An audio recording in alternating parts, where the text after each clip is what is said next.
What up, dude? What's up, Travis in Georgia? How you doing, brother? Freezing.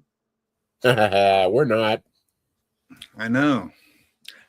We got friends all over this place that are losing power. We lost our power today, as I was telling you before the show. So it's, it is what it is.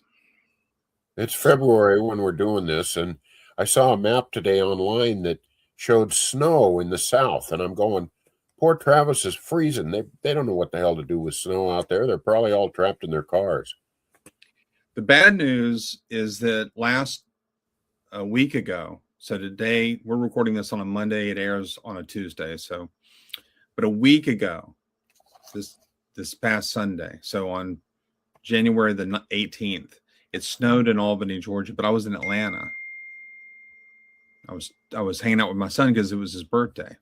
His birthday is actually on the 19th, Tuesday. So I missed the snow. The good news is that Albany, Georgia might get yet another snow before this week is over. Wow.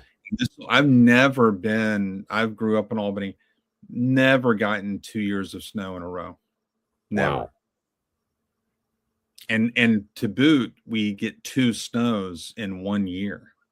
So where I live in Sunland, California, I've lived here probably on and off 2 or 3 times, different places, but I've probably been here maybe 25 years, 30 years of my life, and it has snowed exactly twice in that length of time. It was just those weird conditions that happen once in a while in California, but it's really unusual. Yeah. Well, alas, such is the way it is. Travis, I'm stuck, brother. You're really good at deciphering this stuff. I'm reading this book by Norm Geisler on Thomas Aquinas, and I'm sailing along, understanding it really well. And then I hit this paragraph, and I'm like, the car hit the wall, man. And I want to read this paragraph, and I think I could read it upside down and backwards, and I wouldn't understand it less, because I just don't get it. And I don't like that, so I got irritated, and I put it aside, and here we are. Let's talk about it in front of everybody. So it's on page 92, and he's talking about the philosophical argument. And he says the essence, stop me if you don't want me to do the whole paragraph, but it's only like 3 sentences. He says the essence of Parmenides' argument is that there cannot be more than one thing, absolute monism. For if there are 2 things, then they would have to differ. But for things to differ, they must differ either by being or by non-being. But since being is that which makes them identical, they cannot differ by it. Nor, on the other hand, can they differ by non-being, for non-being is nothing, and to differ by nothing is not to differ at all. Hence, for Parmenides, there cannot be a plurality of beings, but only one single indivisible being, a rigid monism. Right. So where I get stuck here is I don't even get the argument. If I've got a red Chevy on my left, and the next red Chevy that came off the assembly line on my right, and they are 100% exactly identical. And if I took a picture of one and sent it to you, you couldn't tell which one I took a picture of. They're still 2 different Chevys. Yeah. And I can't see how in any possible way they are the same. So I don't even get the argument is where I'm headed. So enlighten me, brother. Well, I will begin by quoting Obi-Wan Kenobi, who said to Luke, "Your eyes can deceive you, so don't trust them." Now, in the context of that quote, Luke is practicing blocking laser shots from a robot. I remember. And he's trying to block them. And so he says, let go of your conscious self and act purely on instinct and he puts the blast shield on. And Luke says, well, the blast shield helps him see. And he goes, your eyes can deceive you. Don't trust them. Now, the heart of a pantheistic or monistic metaphysic, I'm going to stop right there and define the terms. Pantheism is the belief that everything is God. And monism is the belief that all is one, that there's only one thing. Okay. Pantheism is a spiritual version of monism, and monism is the philosophical version of pantheism. So in the East, they will speak of consciousness, spirituality, all is God, all is Brahman, and so on and so forth. And all the diversity that we experience is illusion. They call it Maya. Okay. So diversity, change, finitude, all of that is Maya or illusion. The only thing that really exists is God. Parmenides is coming from a purely philosophical standpoint, but it still has a kind of Hindu cast to it, in the sense that instead of saying all is God, he's going to say all is one substance. And all the diversity and change we experience is illusory. And he's not going to spiritualize that. He's just saying that's just a fact. Now, how does he know that? Well, the first thing he does is he questions the reliability of sensation. And I'm not speaking particularly of Parmenides, because Parmenides doesn't leave a whole lot to read. But your typical pantheist is not going to trust the senses. So they're not going to be fazed by your analogy of the two trucks. He would say you're begging the question. So, Ross, we're asking you to step out of your Western, rationalistic, empiricistic, slave mentality, where you've been bound to this world, and an illusion has been covering your eyes ever since you were born. And this horrible thing called Christianity has fostered this illusion. And we're asking you to break free and understand the unity of all things, that everything is absolutely one. And how do we know that? Not through sensation. Your eyes can deceive you. Don't trust them. You must know this through reason. Pure reason gives you the proof that all is one. Why? Because being is. In fact, Parmenides is famous for saying this. He says, whatever is. And to quote R.C. Sproul, and this guy is famous.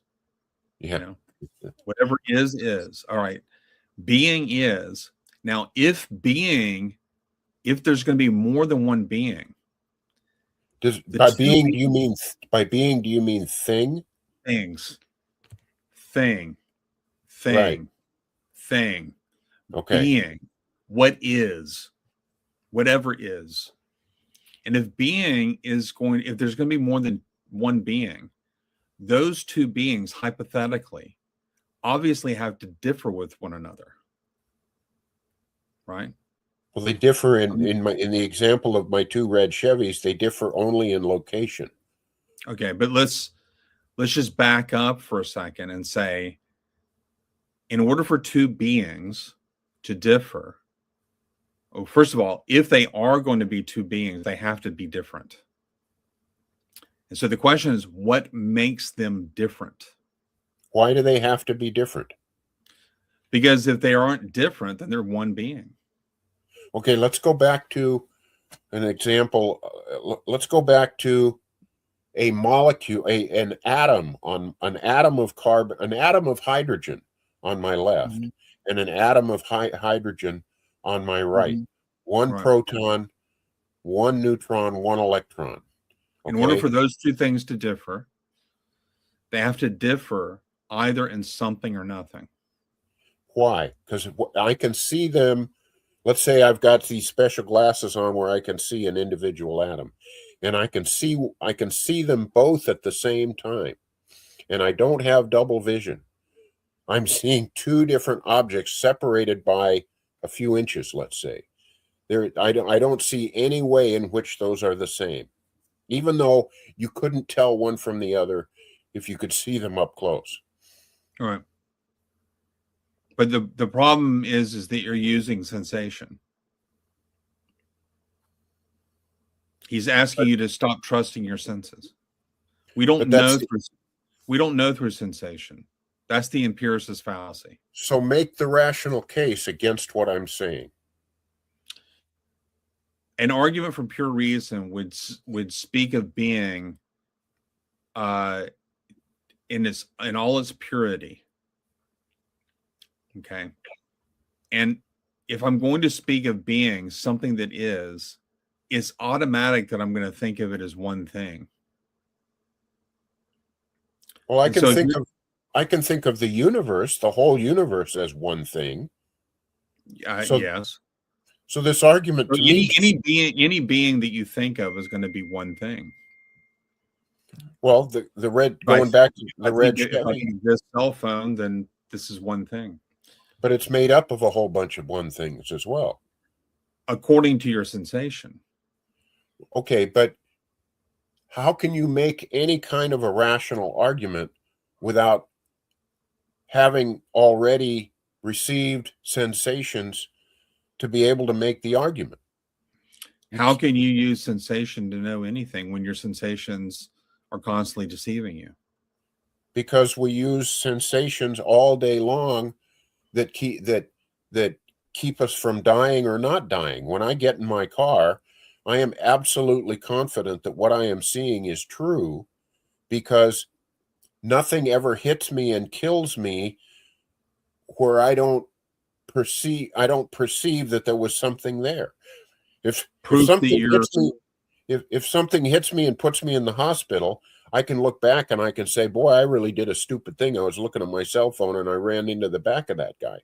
Or somebody ran. All you're proving is that you're.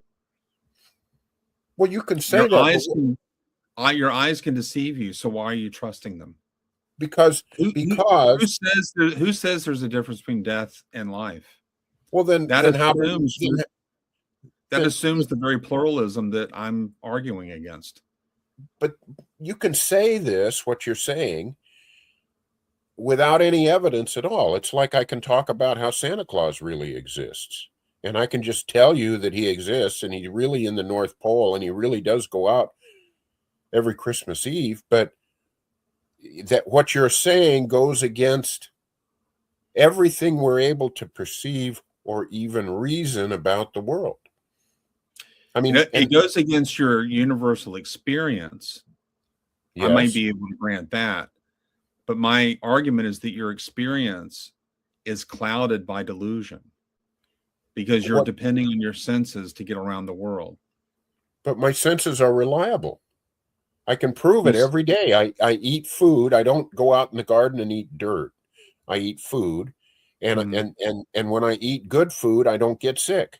So my senses reliably dictate what I eat or don't eat. I know if I eat dirt or drink too much or whatever it is, I'm going to get sick. So there is a certain cause and effect there that seems reliable. Right, but your senses can't really get to the reality of something. In other words, your senses. Why? Well, because you can't trust them because they contradict each other. They contradict all the time. Sometimes you'll eat a food that you think is good and it makes you sick. Yes, but that doesn't mean my senses are entirely unreliable. It just means they're mostly reliable and sometimes not. But reason is far more reliable because it's consistent. Okay, for example, I can doubt, quote unquote, doubt the existence of Santa Claus, but I can't doubt the existence of being. Correct. Which would be the same thing as saying I'm doubting the existence of existence. Yeah, it's like the one thing that we can, reliably say that I think, therefore I am. I can guarantee that I exist because I am perceiving myself and I am seeing through my mind the world. So you may be an illusion, but I'm not. Well, I mean, but notice how Descartes came to that conclusion. When he came to his great cogito, he said, okay, I can't trust my senses because my senses can deceive me. And if I want to really know the truth, I have to build everything on pure reason. Okay, so it's interesting that you embraced a rationalist principle at the end of the day, proving that empiricism just isn't going to work for you. Okay. And so if you really want to know the truth, if you really know what being really is, you have to tap into the intuition of being. You already know that being is. Okay. And the question is being more than one? Is there more than one being out there? Now, hypothetically, what would it take for there to be more than one being out there? Well, the two beings or more would have to differ. Well, but then we're back. How do they differ? We're back again to the definition of differ. Is the two molecules or the two hydrogen atoms that look identical, I would say they differ because they're not taking up the same spatial coordinates.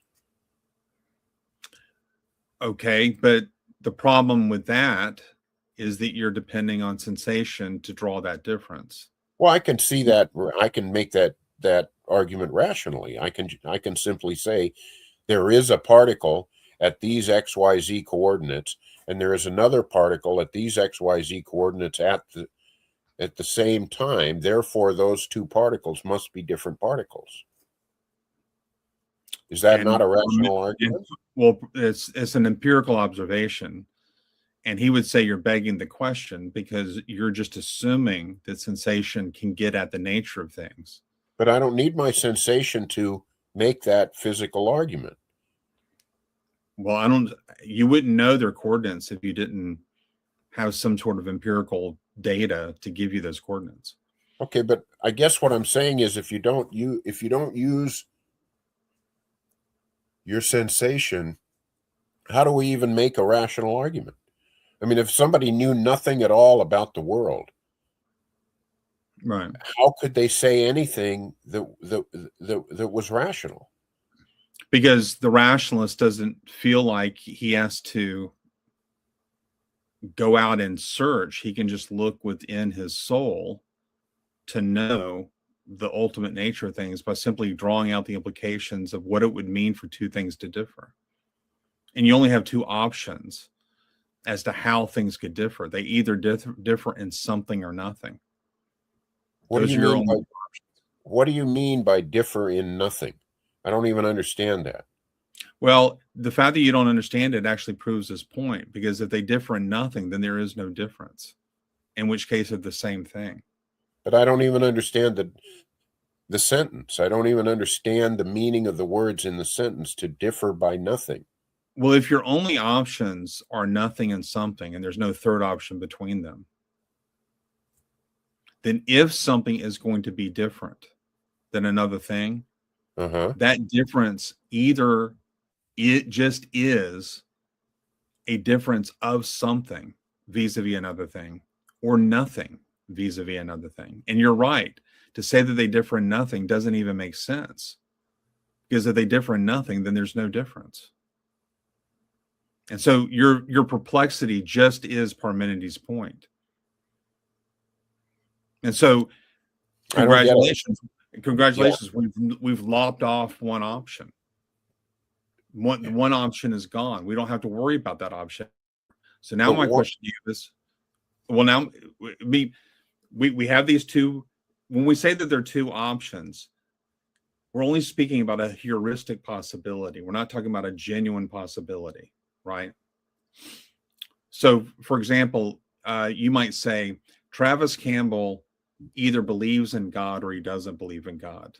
Well, you know me well enough to say that if you're going to utter that sentence, you're only speaking of it kind of heuristically, like hypothetically, right? If I'm playing around with the idea, Travis Campbell either believes or he doesn't believe, but it's not the case that he doesn't believe, so he believes. Right.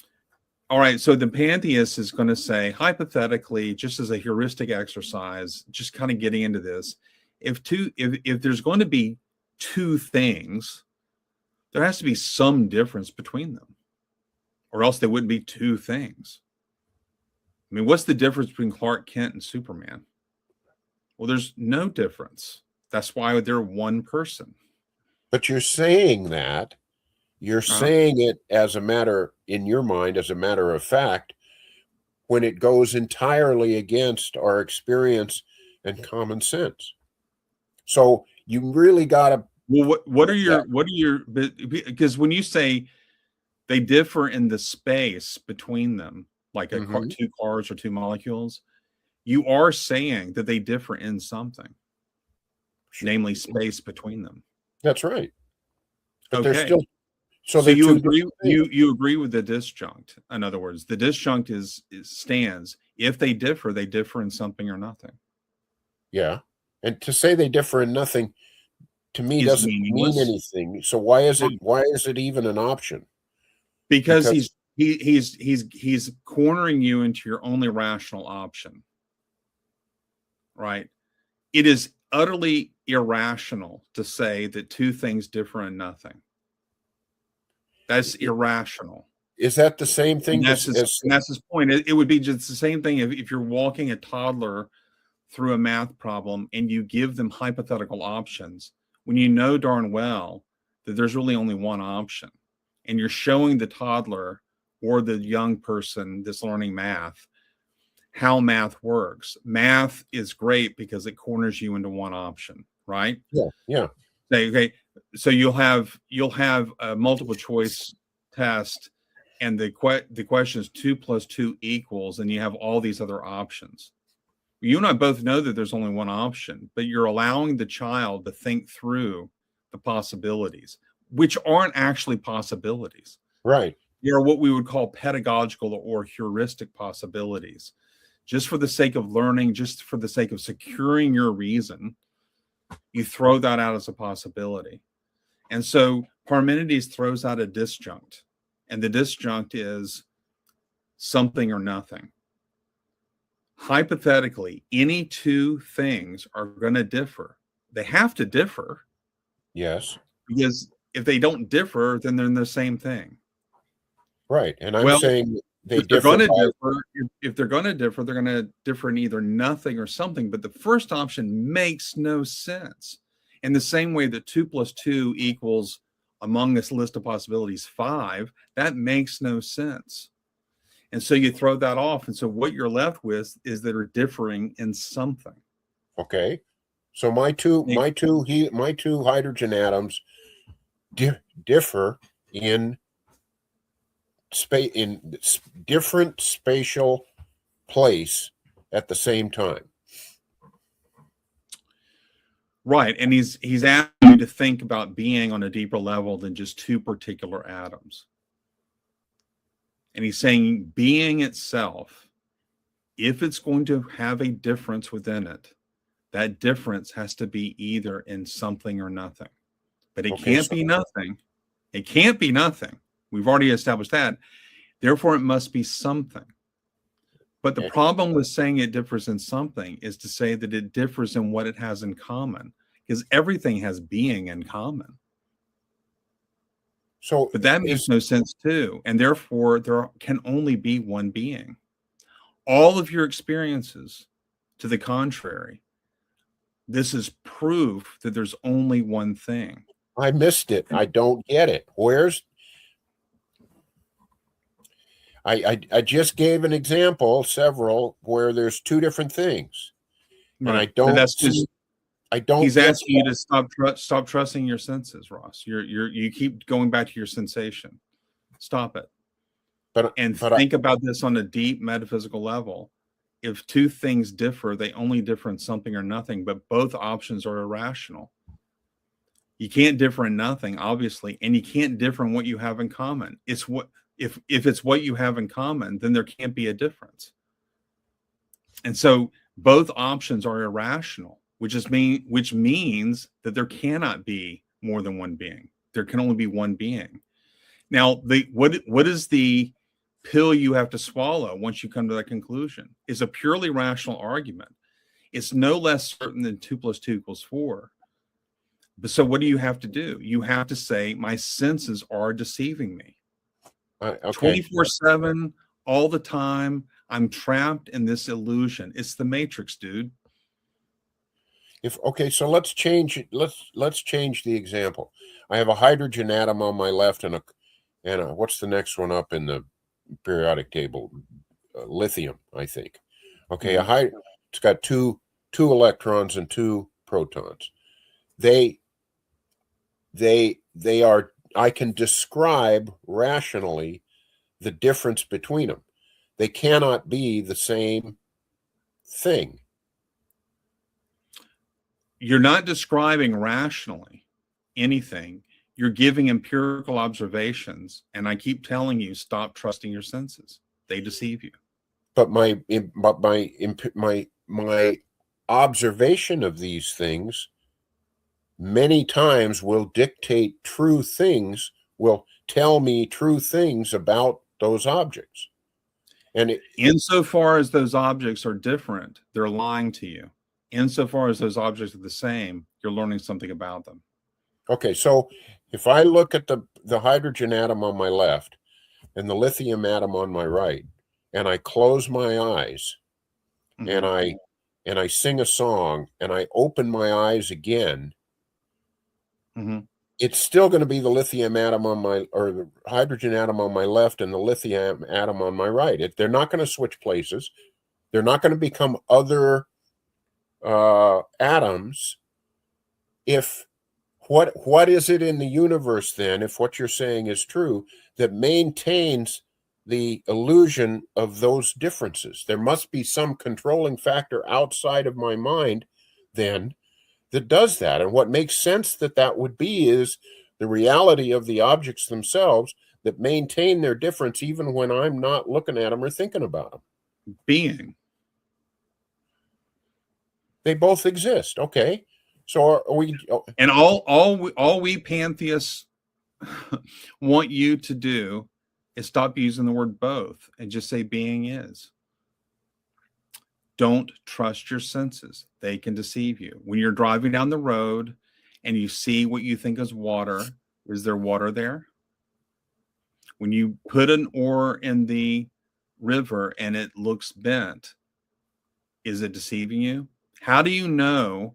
And how do you know for sure that tactile sensation is better than sight? How do you know that what you're seeing through the microscope is even real? I think it's all that exists is really just pure energy or being, in which case, in reality, there are no differences. And I just wish you, my friend, would wake up from this terrible dream you're in. I'm trying to enlighten you.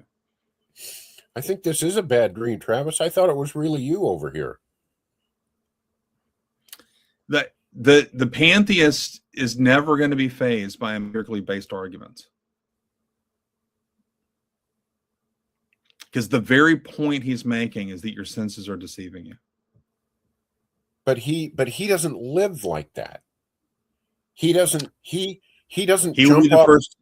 He will be the first to admit that he's trapped in the illusion too. And that's why he has to engage in certain spiritual practices like yoga, where he experiences true union with his inner self.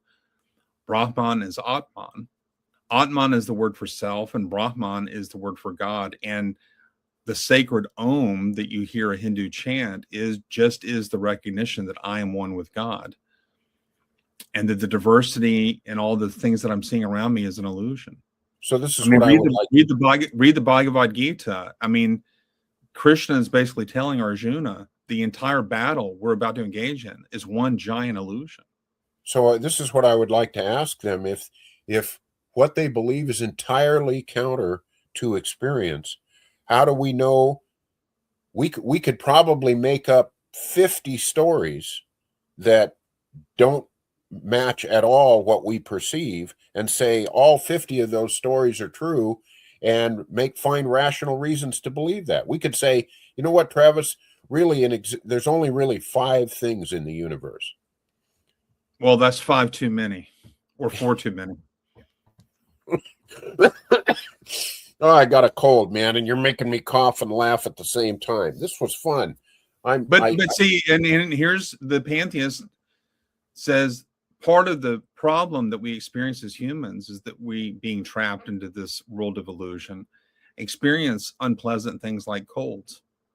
Mm-hmm. And so what you need to do is engage in spiritual practices where you recognize your inner unity, like the pure oneness of being, and by which you transcend your lower self in a sense, and you actually you embrace what is pure being, and the Maya, the illusion all around you, fades away. And this is why the New Age is so effective in Christian circles. It's the Christ in us that matters, not the Christ of history. And we're all Christ. We're all one. And that's what Christ is trying to tell us. As he said, the kingdom of God is in you. So don't look outside of yourself for any truth. Look within, because there you'll find pure being. And all the changes and diversity we see are illusions. So what I think, Travis, I'm seeing the light here. I think I'm seeing, you know, it really doesn't matter. I'm really just a very angry person. And, you know, if I took a gun and just shot up the post office tomorrow, it really wouldn't matter, you know, because it's all an illusion. The only thing that matters is the damage it does to your inner self, in which case you'll have to come back in a different incarnation. But that damage to your inner self is based on the damage to your inner self is based on what they don't believe exists. Well, how are you damaging yourself if it's all an illusion? You're actually starting now you're starting to get into the rational internal critique of pantheism, and we can talk about it next week. But here's the question. The first step is to brunt Parmenides' argument, meet him on his own terms, and show that his argument is unsound. Well, that's what we'll do next week. Yeah, I have to be honest, Travis, and I still don't get it. I just don't see how two different things can't rationally, logically, outside of my sensation, be two different things. And is it an illusion that we're out of time? Yes, but we're gonna have to quit anyway. That sucks. This was fun. All right. God bless you, my friend. All right, brother.